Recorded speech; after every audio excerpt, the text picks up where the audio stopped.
the stormy Santa Barbara, and hopefully you guys are having a little better weather than we have out here, because it's died down a little bit, but the house has been shaking. It's been pouring rain. I lost internet a few times, so hopefully this is all coming to you guys clearly. I literally just got the internet switched back on right before we went live, so going to talk through a little bit of what I'm doing. Those of you who are premium members, you've seen what my builds in the Discord, sort of where I'm at today, and what I'm the way that I'm probably leaning towards going. Having a very hard time getting way off the board today, so I thought I'd just talk through a little bit about what I'm actually doing.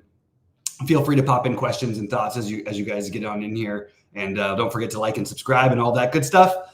Sheets should be back for live tomorrow. If not tomorrow, he will be back the next day. I also I wanted to remind everybody that I'm going to be going to the Waste Management Open, and I will be out on Wednesday, part of the day Thursday. Do everything I can as I'm able to, but that's what it's going to be happening. What's up to my guys, MJ, Scott, and K9 in chat?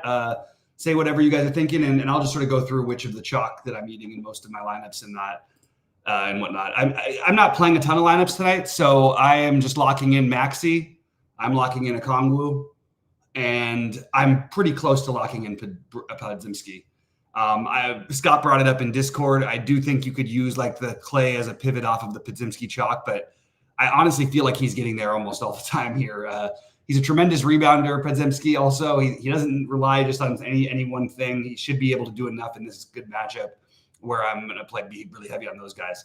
Lonnie Walker is another one that I'm just sort of going to probably have near 100% of. Same with Anthony Davis. My lineups. Now, you could go different ways instead at a similar price point. You could play Kawhi, who I really like. Harden, I think, is really interesting. If you can get up to Luka, which you can, I think it's completely reasonable to do so. I actually think he's going to end up pretty popular, and I think he's a pretty strong play. But I mean, Luka, I just always say just go ahead and play him. I have a little bit of a different take tonight, just because I really love Maxey and Davis so much that paying a couple thousand less when it used to only be like 500 less for these guys, for the Davises anyway. I just am going to go ahead and play those two guys, and it's hard for me to get Luka in a lineup that I like with both Maxey and Davis. It's doable, but it's not the way that I'm building. So I'm going to play one of Nick Smith or Ish Smith in all my lineups, basically, and just the Charlotte's just down a bunch of guards.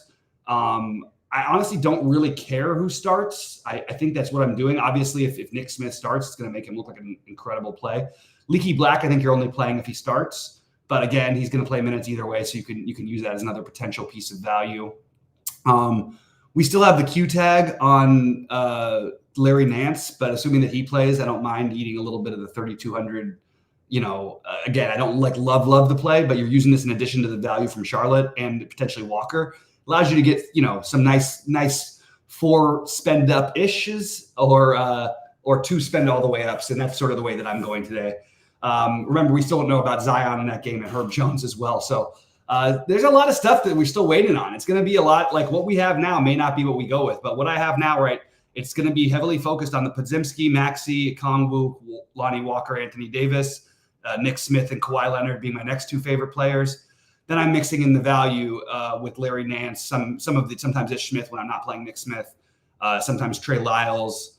I have some Cam Johnson and James Harden. That's basically my player pool for today. But there are a lot of different ways you can go. So I don't think you have to do the only thing to do it the exact way I'm doing. I'm just saying that's what I'm going to be doing as of now. And I know other people wouldn't do this. Let me just go to my core really quick. What's happening here? Where did my core go? What the hell happened? Come on, SaberSim. I had my core plays from earlier. Oh, that's why I'm on New Orleans. That's my fault. Nothing, SaberSim. But yeah, not a whole lot's really changed. What I would do is I'm going to do it again really quick and update it. I'm going to take off Cam Johnson, even though I like Cam Johnson. Don't get me wrong. It's just I don't think that I need to necessarily play him. I like the idea of I think Ish Smith is going to be the one who probably ends up starting. But I really like Nick Smith and I like Kawhi, so I'm going to add those 2 guys to my core here, and I'll keep trying to update it throughout the night. But more realistically, I'm going to probably just be updating you guys verbally, or not verbally, updating you guys with what I'm doing with my actual builds and stuff in Discord. Let's do this. Save my, what is going on here? Oh, I hit the wrong button. Save core plays, and we'll do this. We'll overwrite. Okay. So that's my main core, and that those guys are going to be in most of my lineups. So that's basically the pool I'm using. Scott says he's getting more Tobias Harris. I actually like, yeah, absolutely. No problem playing Tobias Harris if he plays with Maxey. I like Tobias Harris, actually. He's questionable. If he's out, that's going to be a whole. Did we actually get word that he must be officially in now, right? I didn't see the word on him. What is happening with my screen here? Oh, look at this. Yeah, he's still questionable. Yeah, I mean, if he plays, there's nothing wrong with playing Tobias with Maxey. I actually think that in cash, you could argue that's the right way to go. Another guy who's going to get overlooked today, though, is Paul Reed. I think you could take a shot there with him. That's another get weird play that I flirted with trying to get in some lineups, but didn't quite get there. I think more people would go with like the Nick Richards, and even both those guys are just guys I thought about as mid-rangies that I would take some shots on. I also don't mind the idea of like getting to a little bit of Mason Plumlee. I know it's kind of feels a little grossish, but it's a reasonable value. Should play minutes. And we've seen centers have increasingly more success against Atlanta, especially when there's no Capella. So I don't mind that. Yeah, that's the thing, Brendan. I'm not saying that I'm going to play these guys. I don't know that I buy that either. I don't know that Paul Reed's only going to play 15 minutes because he's sick. Right now, we've got him up. If you really believe that, you should be playing a ton of Mo Bamba or Marcus Morris, I guess. I don't like the Marcus Morris thing as much as maybe some do, but I mean, if he ends up only playing 15 minutes, then you really should be playing those other guys. Right now, what are we projecting? About 28 minutes, 27? If he's sick, he's not going to play at all. That's the truth. And if he's off the injury report and he's playing sick, like that's just not a thing. I'm not buying any of that stuff. No, it's totally different on FanDuel. I'll just show you guys a quick version of my FanDuel build. But this is I guess you guys can see this. I'm going to get in trouble if I leave it up here too long. But that's my current FanDuel build that I'm probably not going to do a ton with unless we get some news. But that's where I'm at on FanDuel. And you also have my core up there on FanDuel. So any specific FanDuel questions, just let me know. I'm happy to answer that. But no, it's never the exact same, but it's usually similar.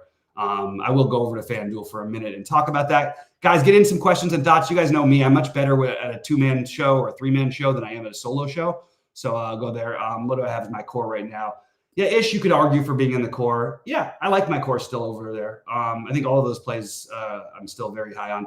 Maybe you could take off. That's what I would probably do is take out Cam Thomas and Cam Johnson. I'll probably do this. So now I have my core updated over there because I actually like the rest of it. All right.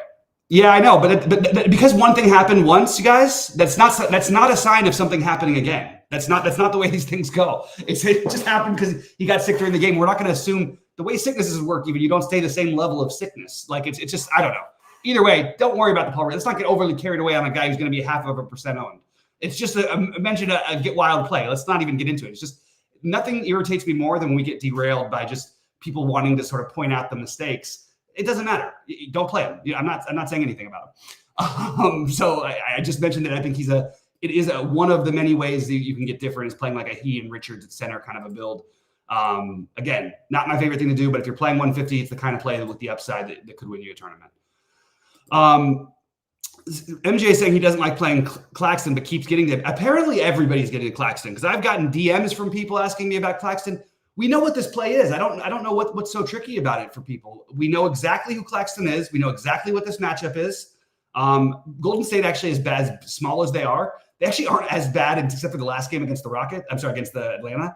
They aren't as bad inside and giving up as many as a lot of other teams might, or as much as you might think. But yeah, he's fine. Nick Claxton is completely fine. I have no issue with it. I also have none of him. I have zero problem with the play. There's definitely a ceiling. He's been basically right there at 5xing this price tag. I have no problem doing it. I just, again, didn't end up there, didn't need to go there. I didn't get there myself. But it's totally a fine play. So I'm good with I'm with the Claxton. So, okay, let's see. MD is asking Zion and Podziemski or Miles Bridges and Gary Trent Jr. I want to just talk about the Gary Trent thing for a minute. Look, he's going to project. He's going to play minutes, whatever. You need him to hit shots. Simple as that. So if he's going to be too popular, which actually it doesn't look like he is, considering how much I've heard his name today, I have no issue with the Trent. For me, it would. I don't like I don't know where, like, I'm not playing Zion tonight. I'm not even sure Zion ends up playing.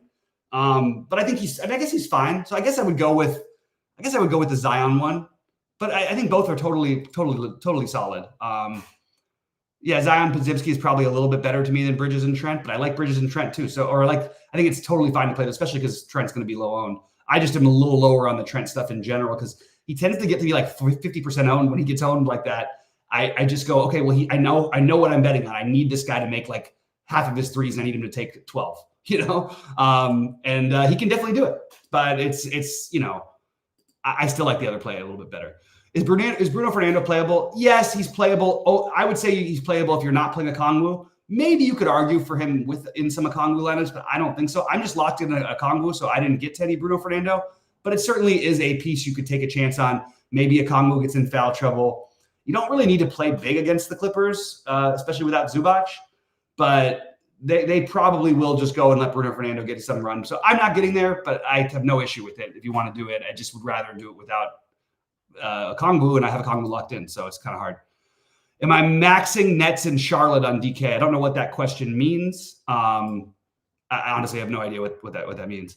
Starting lineup: Hornets, Ish, Miller, Black, Bridges, Richard. So that's what we thought. Okay, Kate, I appreciate you letting us know because it's hard to keep track of all that while doing the show.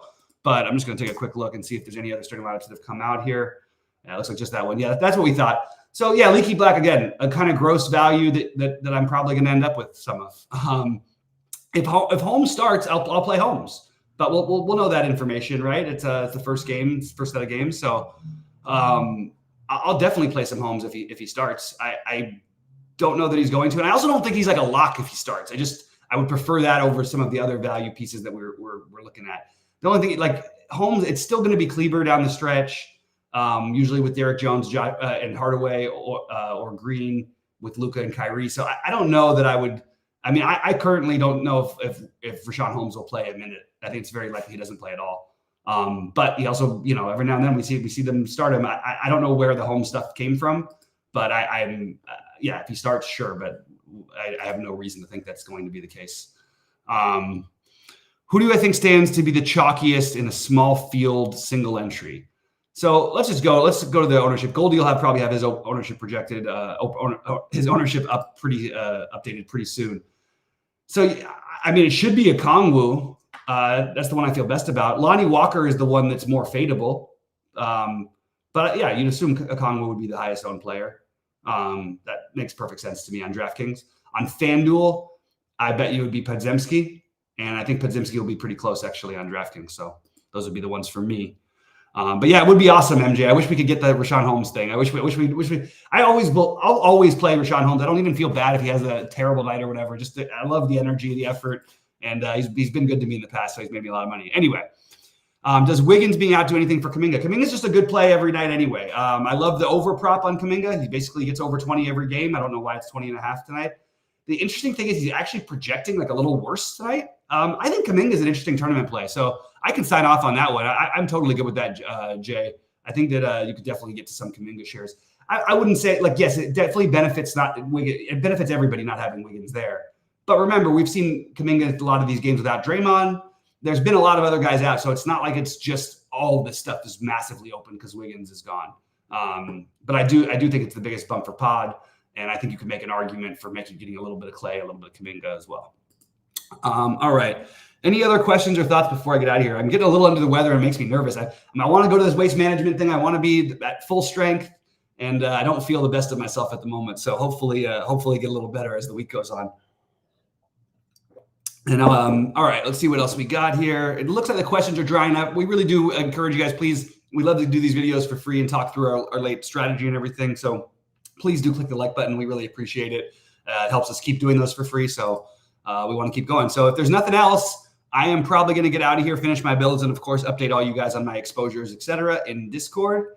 But it looks like there's no more questions. So good luck to everybody, and I hope you guys crush it tonight. Let's get it.